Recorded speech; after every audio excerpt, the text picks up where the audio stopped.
Radio for Justice brings you up to the minute. News and conversation around the criminal legal system in Colorado and beyond. Welcome to Up to the Minute.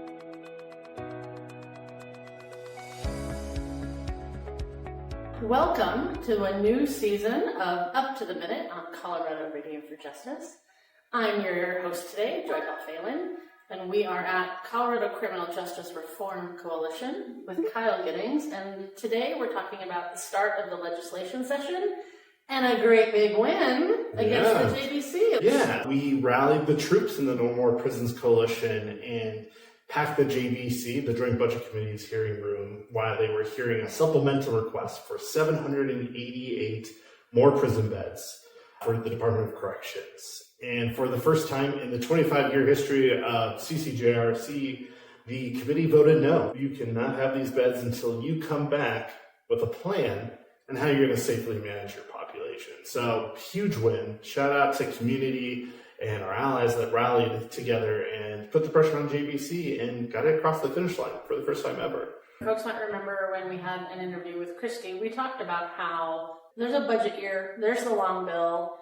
So for people that might not remember, what does supplemental mean? Yeah, so a supplemental is a request for additional funding for this current fiscal year. So this current fiscal year ends in June. The Department of Corrections went to the Joint Budget Committee, who writes the budget, and said, hey, we need 788 more beds this year. And they said no. So it was a request for supplemental funding for their caseload. So in the next 6 months, if they don't have the money for those beds, what does that mean for our people inside prison? So the Department of Corrections is coming out saying, oh, we're going to ship people out of state, not take anyone else in, do sled beds. But we're going to them and be like, you don't have to do any of that because there are 5,000 people past their parole eligibility, so a third of the population of DOC.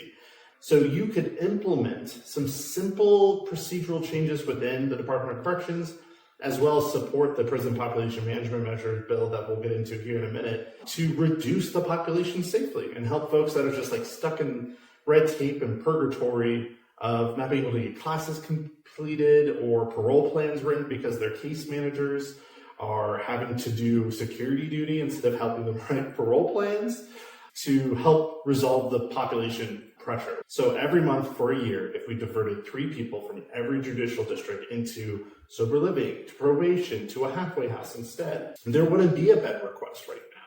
There's 570 plus people on the table list right now that are just stuck in that purgatory of waiting to get a class completed or waiting to get a parole plan actually written. There's so many different directions we could go besides building more prisons and putting a ton more pressure on the staff. So the answer is no. So you mentioned briefly the management bill. So the bill as it currently stands doesn't have a lot of teeth. It doesn't make DOC do anything. What we're talking about is putting, potentially, the people up for parole. So if I'm somebody sitting in my car listening to you and me talk, I can imagine somebody thinking, why isn't DOC doing that already? The current Prison Population Management Measure bill that passed in 2018 unanimously didn't have the teeth we hoped it did. It also left some holes that allowed the Department of Corrections to manipulate the numbers a bit to bolster their vacancy rate by keeping people in the jails, because the more people in the jails, the higher their vacancy rate is, because the people in the jail don't count against it. We are rewriting the law and proposing changes to put individuals inside of the Department of Corrections in charge of making sure if these measures are triggered by a decrease of the vacancy rate drops below 3% for longer than 30 days, the executive director of the Department of Corrections would be responsible for making sure that all practical tools that have been given to him through this bill would be implemented properly to let people out. This also includes people that are within 120 days of their mandatory release date to get 60 extra days of earned time to help push them along and get them out quicker. It does a lot to give more direct, actionable responsibility to individuals inside of the Department of Corrections. I know so many people inside prison, and from my own time inside, it was really rare for people to get to their MRD. So the measure you just mentioned, where potentially if they're already within 4 months, giving them an extra 2. But my fear is that doesn't actually help. More people are going to start quickly approaching their MRD because discretionary parole is just down so much. Like, they're just not letting people out. Even like in the JCAP system, and special needs parole as well. So more people are going to start approaching that MRD. So what the prison population management measures also does is like making sure that we're properly using community correction beds. Right now, there is 540 and change open, fully funded beds sitting in community corrections, and no one's sitting in there. And then there's also another almost 300 non-residential beds sitting there that could be utilized, that aren't being utilized because the parole board isn't letting people go to halfway house. And all the options on the table, parole board is just being very like, no, you're staying here. Let's circle back to that for a minute, because I used to serve on a community corrections board. When you say parole isn't sending people to community, are you talking COP beds?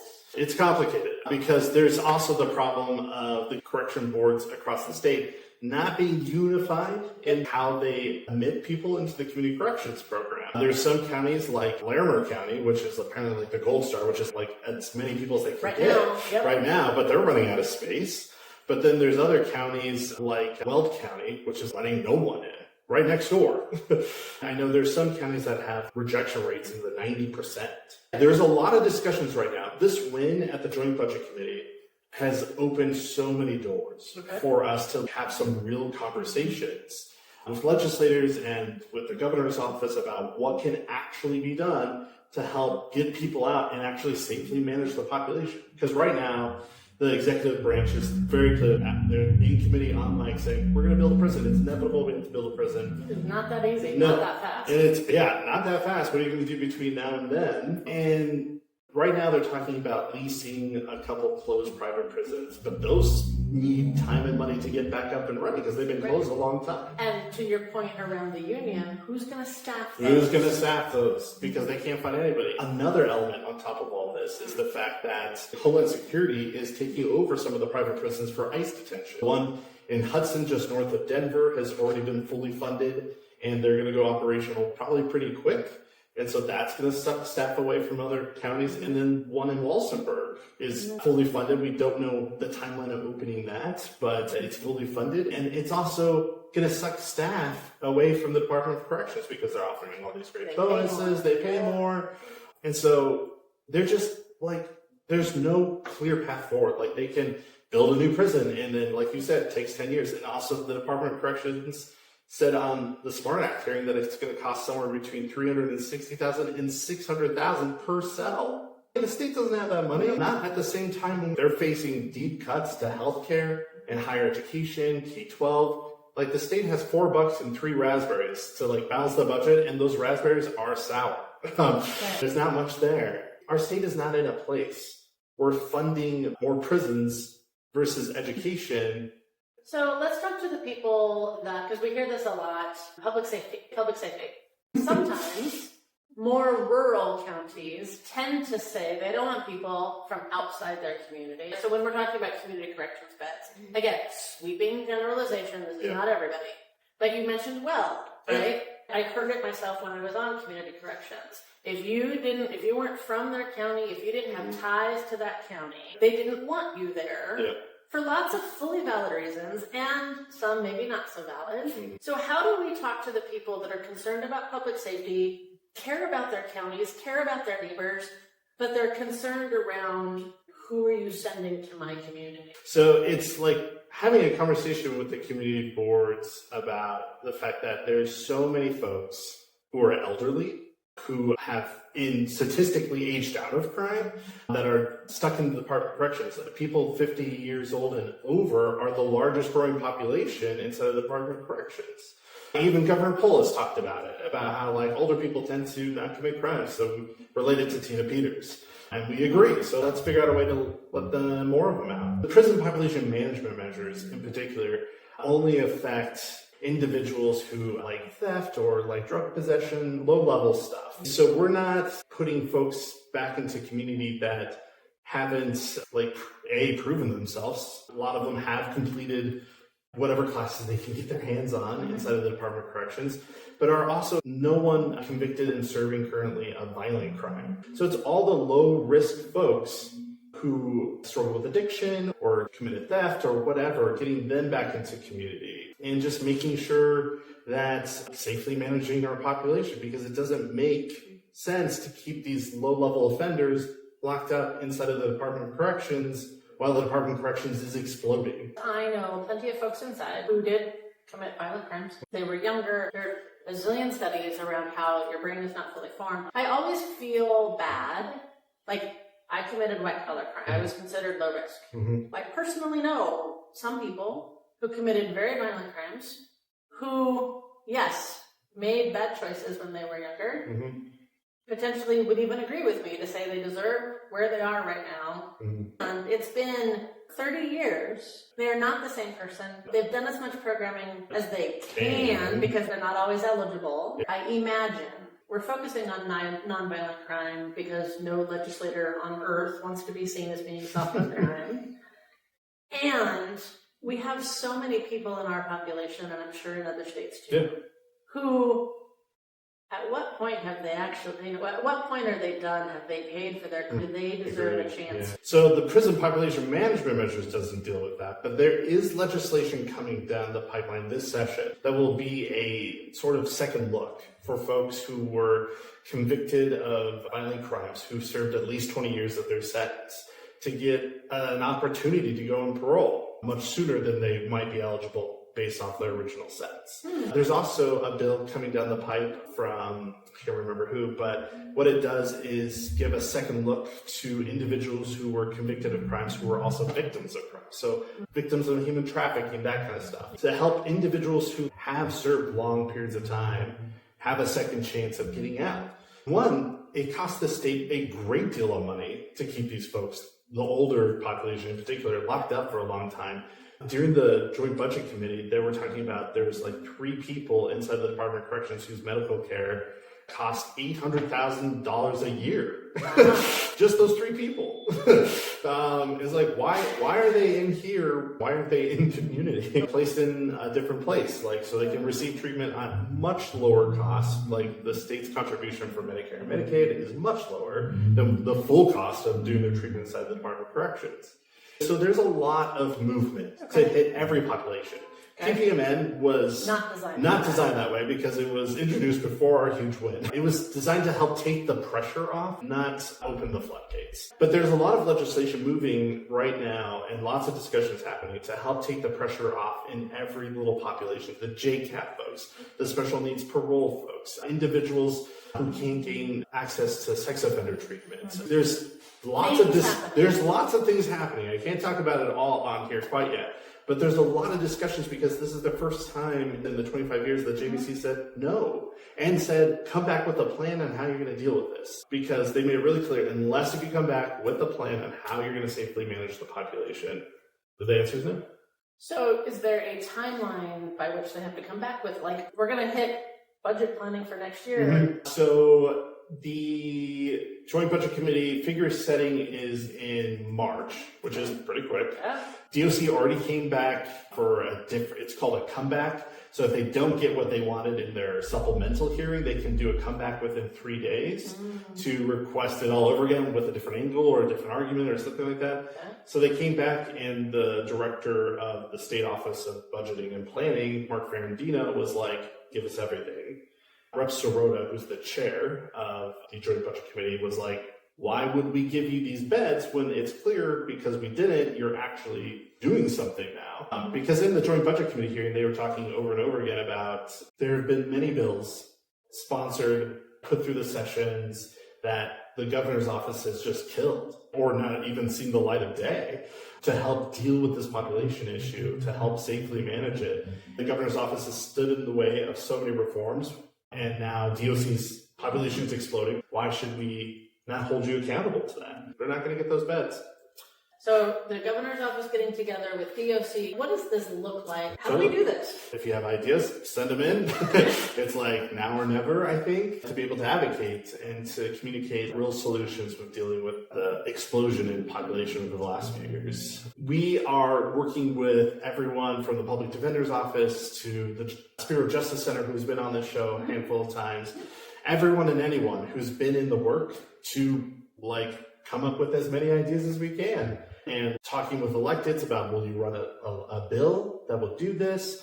Some of them are as simple as codifying the COVID parole procedures into law, because they were working great, because they had people arrive at the diagnostic center out in East Denver who were already past their parole eligibility date, and they sat there and did a parole hearing there and then sent them back into community instead of sending them to DOC. They got rid of it. They stopped doing it. They were doing so much to help individuals navigate and get out during COVID. That's like, why aren't we doing that again? Like sending a summons instead of arresting someone on a technical parole violation. It's all these basic things that DOC just stopped doing that is the baseline. Like, just do some of these things and help us navigate the population.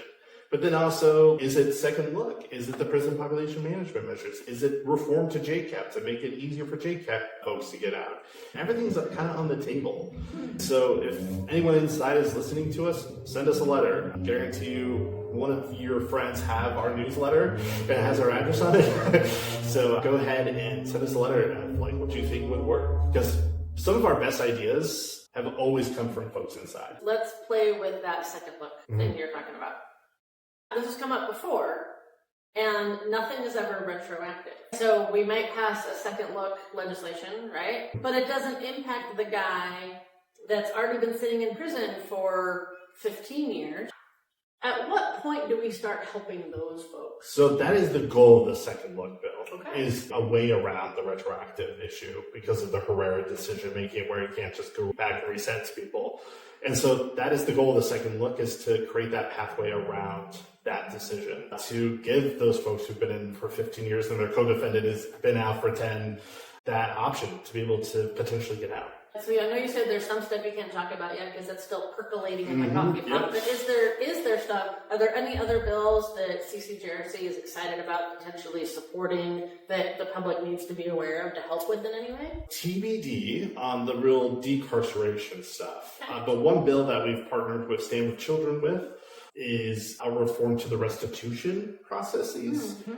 What it would do is it's a one-page bill, which is a rare thing these days. But what it does is it bans insurance companies from being able to receive criminal restitution orders. So say you are convicted of arson and the insurance company pays out your victim, makes them whole.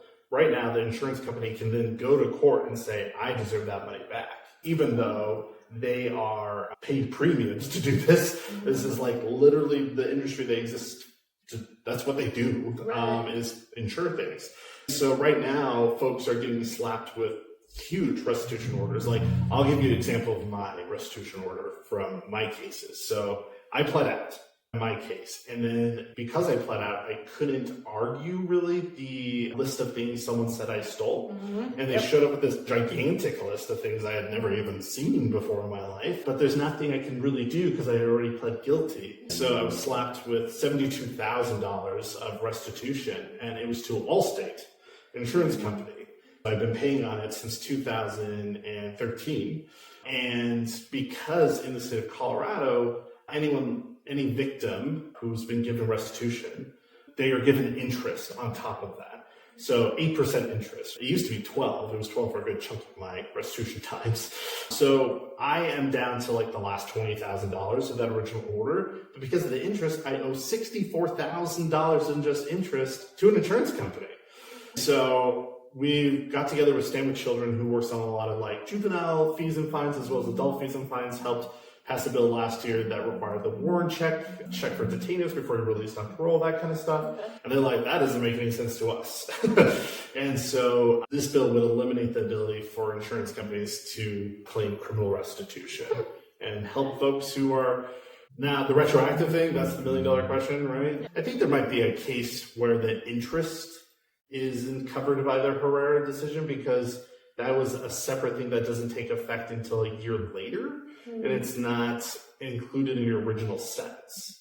Okay. So I think the interest thing might be an angle where we could get rid of the interest on that for folks, but I would love that, considering I stole like $300,000. oh, so you My interest, with interest, I now owe close to $900,000. there's a lot of people like you that will never overcome it. And do you owe it to the company or do you owe it to an insurance company? I'm still paying the court. I would love to figure out a path forward on that. I think this is the first of several reform bills related to restitution. Yeah. It's a tricky topic, but I think we'll figure out a way to navigate it. This is the first step, ban insurance companies. And that makes sense, right? That's why they're in business. So if we have any sort of call to action for folks at home, I know we're early in the Oh, session, gosh, but yeah. is there something we need folks, besides writing letters or thinking about smart, common sense, safe ways to get people out of prison to help reduce the load that's currently on the DOC? Are there any other calls you really, like, could people be helping in other ways? Yeah, I think if you're based in community,